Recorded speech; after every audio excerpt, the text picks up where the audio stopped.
약 2주 전에 제가 일이 있어서 저희 형님 댁을 방문했습니다. 제가 형님 댁에 집에 막 들어서서 코트도 채 벗지 않은 채 소파에 앉으면서 넋두리를 시작했습니다. 아시는 대로 저희 집 큰아이가 이제 고3인데 입시생이기 때문에 저희 모든 정신이 이 큰아이에게 가 있습니다. 그래서 제가 소파에 앉으면서 저희 집 큰아이에 대한 불평을 막 털어놓기 시작했습니다. 일찍 자면 좋겠는데 새벽까지 잠을 안 자고, 그렇다고 공부하느라고 안 자면 좋겠지만 안타깝게도 게임하느라고 안 자는 것 같고, 공부 좀 하라 하면 알아서 한다고 하면서 아빠가 도움을 주지 않는다, 뭐 그런 이야기나 하고, 자기만 알고 동생들을 잘 챙기지 않으며 일주일에 하루 정도 하는 일도 하기 싫어서 그만둔다 매일매일 이야기하고, 그러면서도 이것저것 사달라고 하는 등 이 아이가 저를 너무 힘들게 한다, 뭐 이렇게 이야기하면서 계속 속상한 일들을 털어놓았습니다.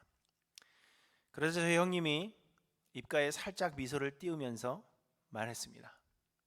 우리 집 첫째는 지난주에 레이오프 당했고, 둘째는 회사가 마음에 안 든다고 어제 사표를 내고 오늘부터 집에 있어. 그래서 제가 더 이상 할 말이 없어졌습니다. 그리고는 둘이서 함께 한탄을 했습니다. 주변의 다른 목사님 아이들은 모두 공부도 잘하고 일도 잘해서 돈도 잘 벌고 다 잘 된 것 같은데 왜 우리 집 애들은 도대체 이런 것일까? 우리가 고생을 덜한 것일까? 뭐 이런 이야기를 나누다가 돌아왔습니다. 많은 분들이 저에게도 말씀하십니다. 주변의 목사님 아이들은 다 잘 됐으니 목사님 애들도 다 잘 될 겁니다 라고 항상 이야기를 해주십니다.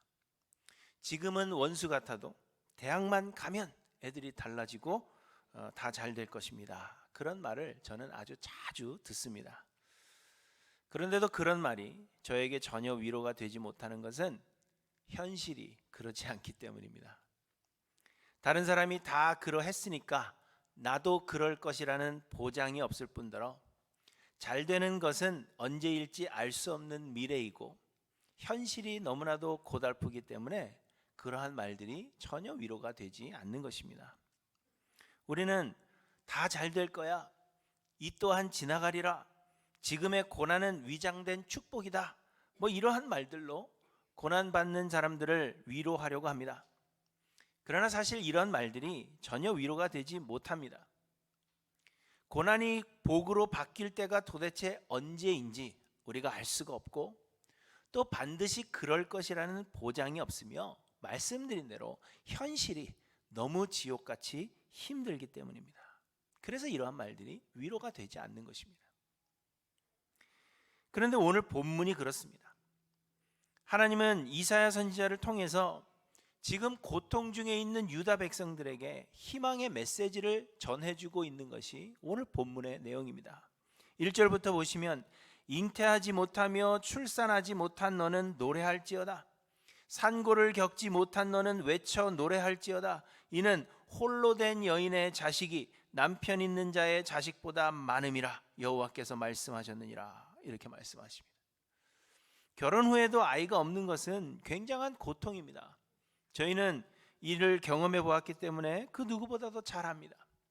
그래서 가끔 무자식이 상팔자지, 지금을 즐겨, 뭐 이런 이야기를 하거나, 혹은 훗날에 하나님이 더 많이 주실 거야, 이러한 등등의 이야기는 저희는 하지 않습니다.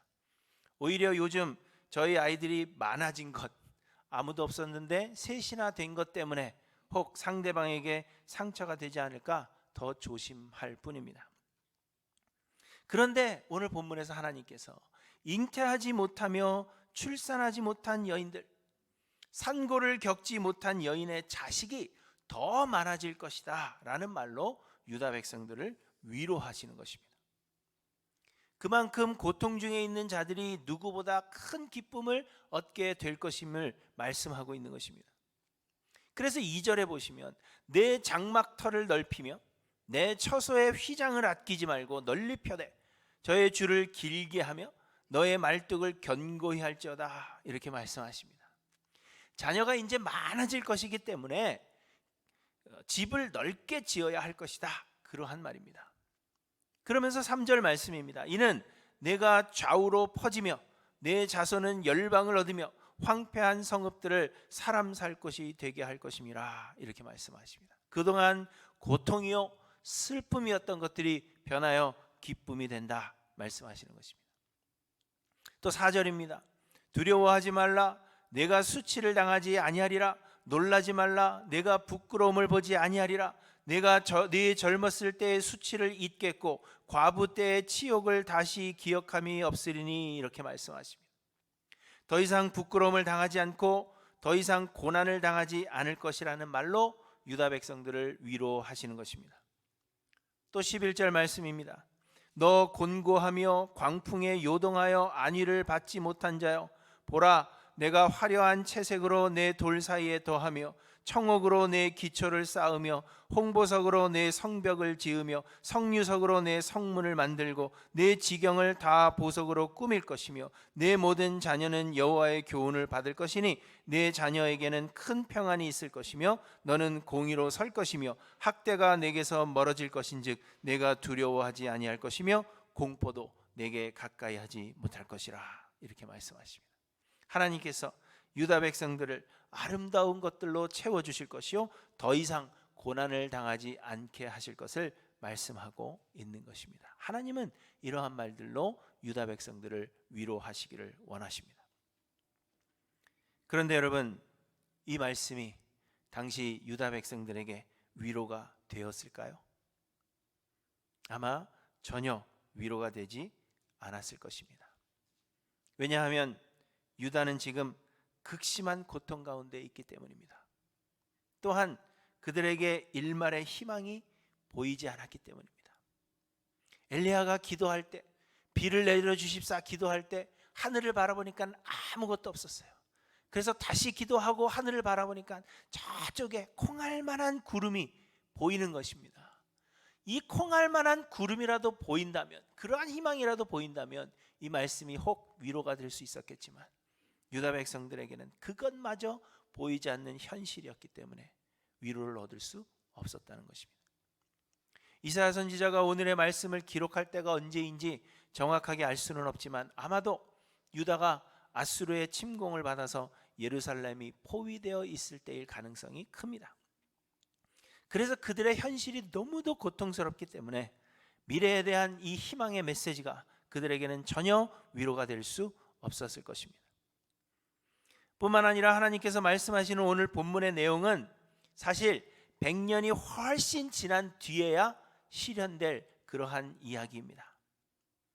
유다는 지금 아수르의 침공을 받고 있으며 유다를 괴롭히고 있는 아수르가 바벨론에 의해서 멸망한다고 해도 그 후에는 유다가 바벨론에 의해 포위되고 멸망하여 70년의 포로 생활을 해야 했기 때문입니다.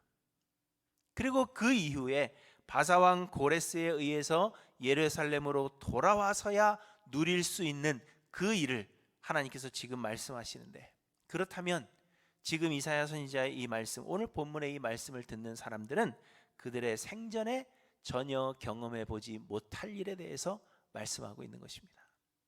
그렇기 때문에 그들에게는 소망이 되지 않았을 것입니다.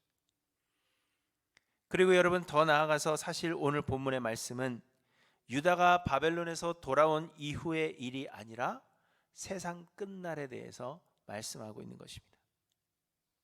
유다는 바벨론 포로 생활을 마치고 예루살렘으로 돌아왔어도 그 이후에 헬라 제국과 로마 제국의 통치를 받아야 했으며 여전히 많은 고난을 겪어야 했습니다. 그리고 아직도 현대에도 오늘 본문의 말씀은 실현되지 않았습니다. 그래서 지금의 유대인들은 이사야서의 이 말씀이 아직도 실현되기를 기다리고 있는 것입니다. 이 예언의 말씀은 세상 끝날에 관한 예언의 말씀입니다. 그렇기 때문에 비록 이사야 선지자는 고난당하는 유다 백성들을 위로하려 했지만 오늘의 말씀은 그들에게 전혀 위로가 되지 않았을 것입니다. 그런데 여러분, 이와 마찬가지로 성경이 말씀하시는, 하나님께서 우리에게 주시는 모든 약속의 말씀들이 사실은 세상 끝날, 곧 예수 그리스도께서 다시 오시는 그 날의 일들을 말씀하시는 것입니다. 하나님이 이스라엘 백성들에게 약속하셨던 젖과 꿀이 흐르는 땅, 대부분의 사람들은 이 땅을 가나안 땅이다 그렇게 생각하지만 사실 가나안 땅이 아닙니다. 하나님이 약속하신 젖과 꿀이 흐르는 땅은 예수 그리스도께서 다시 오시는 날에 우리를 인도하실 새 하늘과 새 땅, 하늘나라를 의미하고 있는 것입니다. 히브리서 4장에 이 사실을 잘 설명하고 있습니다. 이스라엘 백성들은 이미 오래전에 가나안 땅에 들어갔습니다. 그런데 만약 이 가나안이 하나님께서 약속하신 최종적인 젖과 꿀이 흐르는 땅이었다면 이스라엘 백성들은 이미 안식을 얻은 것입니다. 그러나 사실상 이스라엘 백성들은 가나안 땅에서 안식을 누리지 못했다는 것을 여러분 기억하실 것입니다.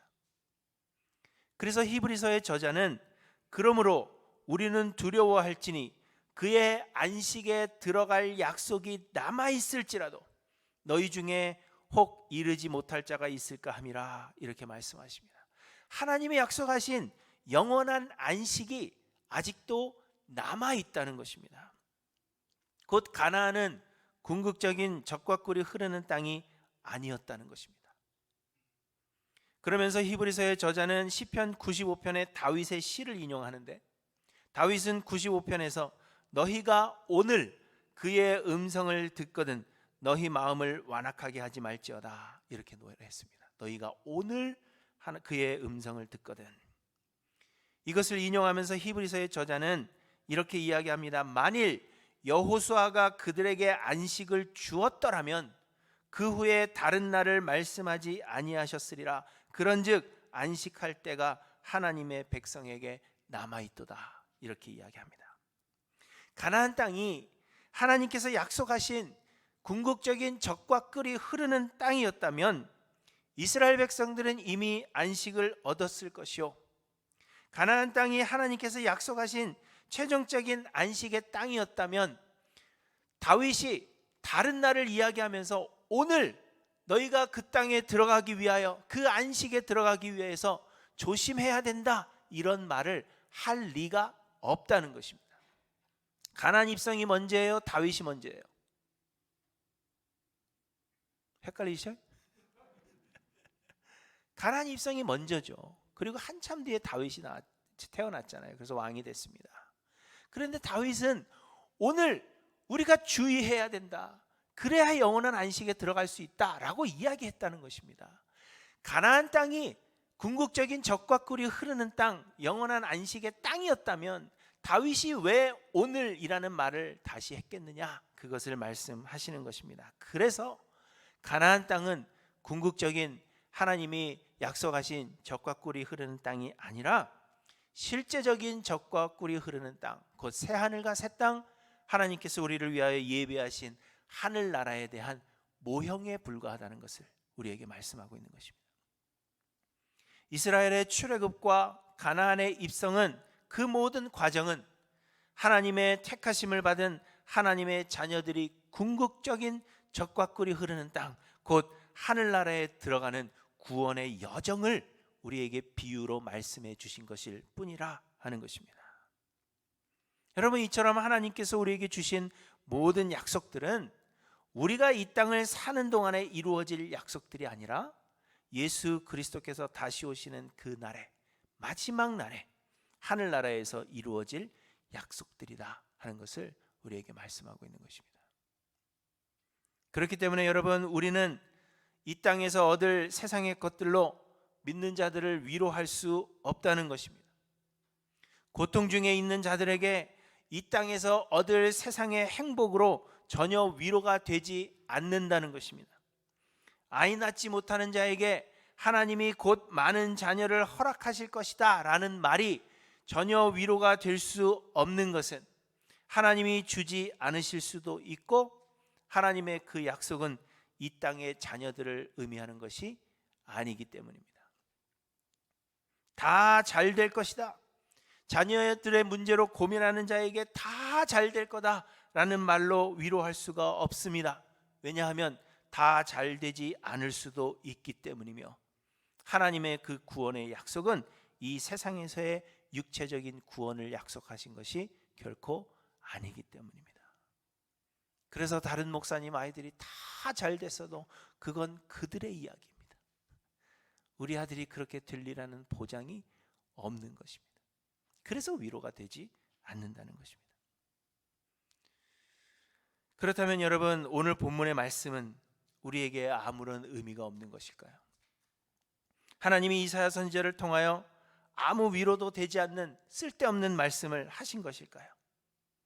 우리는 오늘 본문의 말씀을 그냥 없는 것처럼 생각하고 성경에서 삭제해야 한다 하는 그러한 의미일까요? 그렇지 않습니다. 하나님은 아무 의미 없이 아무짝에도 쓸데없는 말씀을 하신 것이 결코 아닙니다. 하나님은 분명 유다 백성들이 오늘의 본문 말씀을 통하여 위로받기를 원하셨습니다. 문제는 이 말씀이 예수 그리스도께서 다시 오시는 날, 곧 세상의 끝날에 이루어질 그러한 말씀이기 때문에 세상을 살아가는 그들에게는 아무런 위로가 되지 못한다는 것이 문제였습니다. 우리는 아마도 세상의 모든 고난을 그대로 당해야 할 수도 있는 것입니다.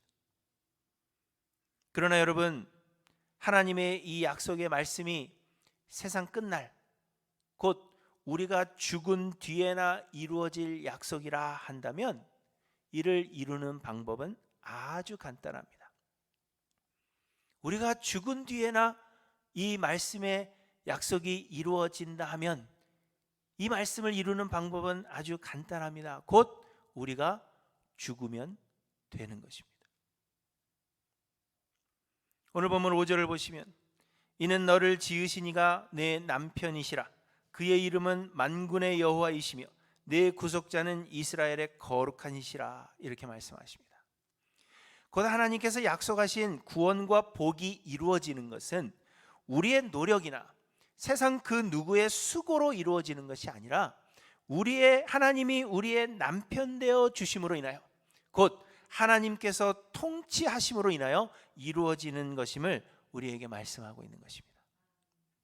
우리가 노력하고 수고해서, 혹은 어떤 사람들이 노력하고 제도를 만들고 정치인들이 정치를 잘해서 그래서 이루어지는 세상이 아니라 하나님이 우리의 남편 되어 주심으로 인하여, 곧 하나님이 우리의 삶의 통치자 되어 주심으로 인하여 이루어지는 구원과 복임을 우리에게 말씀하고 있는 것입니다. 그래서 6절부터 말씀하십니다.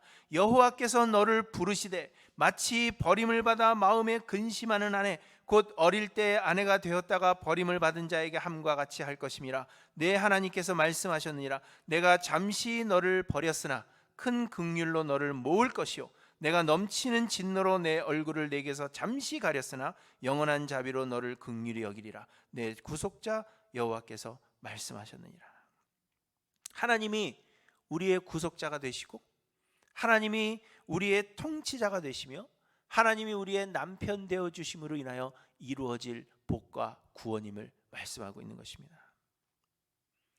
아담과 하와가 범죄함으로 인하여 우리는 영으로 이미 죽었고, 그래서 하나님과의 교제가 단절되었다, 그렇게 말씀드렸습니다. 그래서 이제는 운전자 없는 자동차와 같이 우리가 갈 바를 알지 못하기 때문에 사고를 낼 수밖에 없었다는 것입니다. 우리의 삶에 고난이 가득한 이유입니다. 우리는 우리의 인생의 인도자가 없이, 곧 우리의 인생을 통치하시는 통치자 없이 스스로 한 번도 가보지 않은 길을 가야 하기 때문에, 그래서 여러 문제들이 발생하고 고난을 겪을 수밖에 없다는 것입니다. 하나님이 우리를 통치하지 않으시기 때문입니다. 그런데 하늘나라는 하나님께서 통치하시는 나라입니다. 모든 지혜에 뛰어나시며 모든 능력에 능하신 하나님께서 통치하시기 때문에 그 나라는 복된 나라일 수밖에 없고 우리가 고난을 당할 이유가 없는 것입니다. 하나님께서 통치하시기 때문에 하나님이 항상 선을 이루실 것이며 하나님은 우리를 항상 인도하실 것입니다. 이처럼 우리의 구원은 하나님의 개입과 하나님의 통치로 인하여 이루어지는 것입니다. 하나님께서 우리를 잠시 떠나셨지만 다시 우리를 받아주시고 우리의 남편이 되어주사 하늘나라에서는 우리를 완전하게 통치하실 것임을 말씀하고 있는 것입니다. 그리하여 우리가 하늘나라에서 하나님이 약속하신 모든 복을 누리게 된다는 것입니다. 하나님이 통치하시기 때문입니다. 그런데 성경은 하나님의 이 통치가 반드시 하늘나라에서만 가능한 것이 아니라고 말씀하십니다.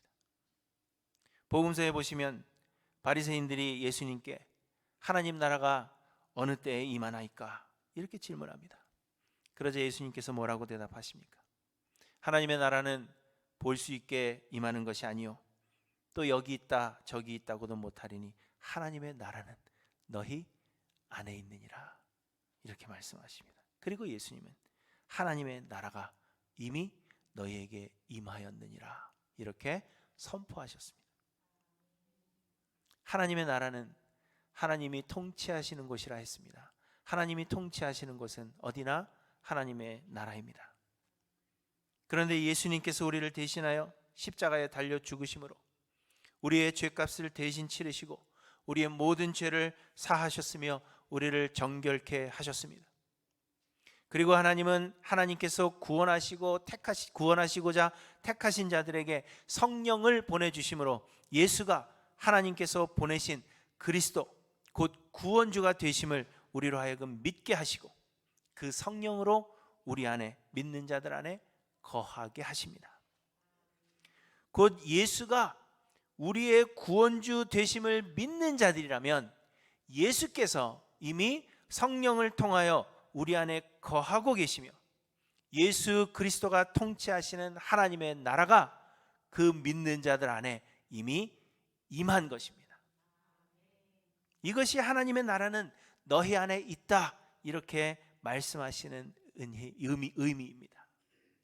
주의 성령이 우리로 예수 그리스도를 믿게 하시고 성령으로 예수 그리스도가 우리의 심령 안에 믿는 자들의 심령 안에 거하게 하심으로 인하여 하나님의 통치가 이루어지는 하나님의 나라가 우리 안에 이미 임하였다는 것입니다. 하나님의 나라는 궁극적으로는 우리가 죽어서 가게 될 하늘이지만 하나님의 나라는 믿음으로 말미암아 이미 우리 안에 임하여서 우리로 하여금 이 땅에서도 하늘나라를 맛보게 하시는 하나님의 은혜인 것입니다. 그런데 여러분, 우리 안에 예수 그리스도의 통치가 온전히 이루어지려면 우리의 자아가 죽어야 하는 것입니다. 우리가 예수 그리스도를 믿을 때 그리스도는 우리 안에 거하고 계시지만 우리의 자아가 여전히 살아있어서 우리의 육체의 정욕대로 우리가 살아간다면 성령은 우리를 육체의 정욕대로 내버려 두신다 그렇게 말씀하십니다. 그러나 우리가 우리의 자아를 예수 그리스도의 십자가에 못 박아서 우리가 죽는다면 성령이 우리 안에서 충만하실 것이요 예수 그리스도의 통치가 우리의 삶 가운데 이루어진다는 것입니다. 그리하면 여러분, 여전히 우리가 처한 환경과 상황은 변하지 않고 우리는 육체로 여전히 고난을 당하게 될지 모릅니다. 그럼에도 불구하고 우리 안에 거하시는 그리스도께서 우리의 마음과 생각을 지키신다는 것입니다. 하나님께서 예비하시고 약속하신 하늘나라의 그 신령하고 영원한 복에 대한 믿음으로 우리의 삶에 충만하게 하심으로 인하여 우리로 인내하게 하시고 우리 안에 기쁨이 넘치게 하실 것입니다. 잉태하지 못하며 출산하지 못한 자도 산고를 겪지 못해본 자도 기쁨으로 외쳐 노래하게 될 것은 우리 마음을 통치하시는 그리스도께서 수많은 자녀들이 주는 그 기쁨보다 더한 기쁨을 우리들에게 넘치도록 주실 것이기 때문입니다. 다시는 수치를 당하거나 부끄러움을 당하지 않을 것은 우리를 통치하시는 그리스도께서 반드시 선을 이루실 것을 우리로 믿게 하실 것이기 때문입니다. 우리가 여전히 고난을 당하여도 그리스도께서 우리를 반드시 구원하실 것이요 주의 자녀된 자들을 위해 예비하신 영원한 하늘나라로 우리를 인도하실 것이라는 그 사실을 우리로 하여금 믿게 하실 거기 때문에 그 믿음이 세상이 주는 기쁨보다 더한 기쁨을 우리로 하여금 누리게 하신다는 것입니다. 그래서 이사야는 고백한 바가 있습니다. 주 여호와께서 나의 귀를 여셨으므로 내가 거역하지도 아니하며 뒤로 물러가지도 아니하며 나를 때리는 자들에게 내 등을 맡기며 나의 수염을 뽑는 자들에게 나의 뺨을 맡기며 모욕과 침뱉음을 당하여도 내 얼굴을 가리지 아니하였느니라. 주 여호와께서 나를 도우심으로 내가 부끄러워하지 아니하고 내 얼굴을 부싯돌같이 굳게 하였으므로 내가 수치를 당하지 아니할 줄 아노라. 나를 의롭다 하시는 이가 가까이 계시니 나와 다툴 자가 누구냐. 그리스도의 복음을 전하다가 말할 수 없는 고통을 겪어야 했던 바울 역시도 고백했습니다. 우리는 속이는 자 같으나 참되고 무명한 자 같으나 유명한 자요, 죽은 자 같으나 보라 우리가 살아있고 징계를 받는 자 같으나 죽임을 당하지 아니하고 근심하는 자 같으나 항상 기뻐하고 가난한 자 같으나 많은 사람을 부유하게 하고 아무것도 없는 자 같으나 모든 것을 가진 자로다. 바울은 이사야 선지자가 말씀하시는 모든 하나님이 약속하신 그 복을 이미 받았고 그 복 가운데 있다, 그렇게 고백하고 있는 것입니다. 그리고 바울이 죽은 뒤에나 받을 수 있는, 세상의 끝날에나 받을 수 있는 이 복을 이미 받았다, 그렇게 고백하고 있는 것은 그가 이미 예수 그리스도 안에서 죽었기 때문이다, 그렇게 고백합니다. 갈라디아서 2장 20절에 바울은 내가 그리스도와 함께 십자가에 못 박혔나니 그런즉 이제는 내가 사는 것이 아니요 오직 내 안에 그리스도께서 사시는 것이라. 이제 내가 육체 가운데 사는 것은 나를 사랑하사 나를 위하여 자기 자신을 버리신 하나님의 아들을 믿는 믿음 안에서 사는 것이라, 이렇게 고백하고 있습니다. 또 바울은 세상이 나를 대하여 십자가에 못 박히고 내가 또한 세상에 대하여 그러하니라, 이렇게 고백합니다. 곧 바울은 세상에 대하여 죽었다는 것입니다. 육체의 정욕에 대하여, 세상에서 잘되고 세상에서 형통하게 되는 것, 그것에 대하여 이미 죽은 자이기 때문에 그것이 내 마음을 아프게 하지 않는다, 그렇게 고백하는 것입니다. 그리고 바울은 나는 날마다 죽노라, 이렇게 고백하고 있습니다.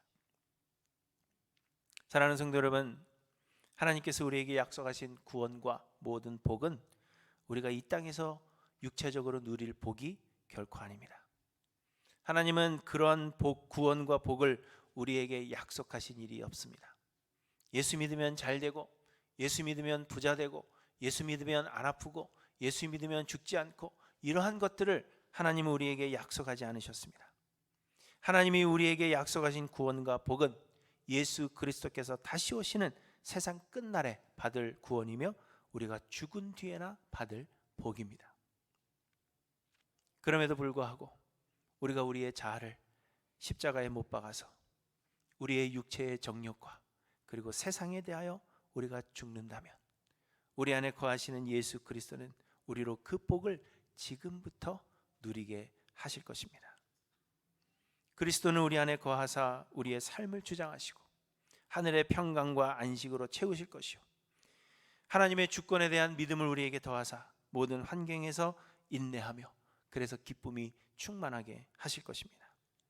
잉태하지 못하며 출산하지 못한 자들, 산고를 겪어보지 못한 자들이 수많은 자식들을 거느리게 하실 것이요, 수치와 부끄러움을 당하지 않게 하실 것입니다. 그렇다면 여러분, 우리가 하나님께서 우리에게 약속하신 이 구원과 복을 우리가 이 땅에서 누리지 못하는 것은 아직 마지막 때가 오지 않았기 때문이 아닙니다. 다만 우리의 자아가 아직 죽지 않았기 때문입니다. 하나님께서 우리에게 말씀하신 구원과 복의 말씀이 우리에게 전혀 위로가 되지 않는 것은 우리의 세대에 이루어지지 않을 일이기 때문이 아니라 육체의 정욕을 따르는 우리의 옛사람을 예수 그리스도의 십자가에 아직 못 박지 않았기 때문입니다. 그렇게 예수 그리스도께서 우리의 삶을 통치하지 않으시기 때문에, 내 삶을 예수 그리스도께 통치하시도록 내어드리지 않았기 때문에 우리는 하나님의 이 구원의 약속이, 그 말씀이 우리에게 위로가 되지 않는 것입니다. 그러므로 사랑하는 성도 여러분, 바울의 고백처럼 나는 날마다 죽는다, 그렇게 고백하는 저와 여러분들 되시기를 간절히 소망합니다. 우리의 옛사람은 육체의 정욕을 따르는 우리의 이 못난 자아를 예수 그리스도의 십자가에 못 박기를 소망하며 날마다 주님 앞에 엎드려 내 자아가 죽기를 간구하시는 저 여러분들 되시기를 간절히 소망합니다. 그래야 해서 예수 그리스도의 통치가 우리의 삶 가운데 이루어지고 하나님의 구원과 복을 지금부터 누리시는 하일랜드 교회 모든 성도님들 되시기를 간절히 소망합니다. 사랑하는 성도 여러분, 여러분의 삶이 고통스럽고 고난이 가득합니까? 그럼에도 외쳐 노래하십시오. 하나님이 우리의 남편이 되시며 우리에게 약속하신 그 구원과 복을 이루어가고 계십니다. 외쳐 노래하며 하나님께 영광이 되시기를 주님의 이름으로 간절히 축원합니다. 기도하십니다.